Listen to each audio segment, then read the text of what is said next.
ہم جو آل جماعت نے یہ احتجاج کیا ہے، ہمارا یہی مطالبہ ہے کہ جو سندھو دریا پہ دھاوا بولا گیا ہے مرکز کی طرف سے اور پیپلز پارٹی اور نواز لیگ والوں نے سندھ دریا سے 6 کینال غیر قانونی نکال رہے ہیں سندھ کو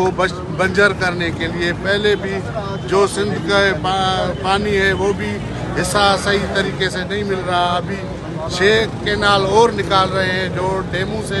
کالا باغ ڈیم جتنے 3 حصہ بڑھ جائے گا، یہ انہوں نے کینال نکال رہے ہیں۔ یہ سندھو دریا ہے جو سندھ کے معیشت کی ریڑھ کی ہڈی ہے، اور یہ سندھ دریا نہیں رہے گا، پانی نہیں آئے گا تو سندھ بنجر بن جائے گی اور یہ شہر بھی تباہ ہو جائیں گے۔ اسی لیے ہم پورے سندھ کو، سندھی عوام کو اپیل کرتے ہیں کہ آؤ حق سچ کا ساتھ دو اور اپنا جو ہے مرکز سے حق لو احتجاج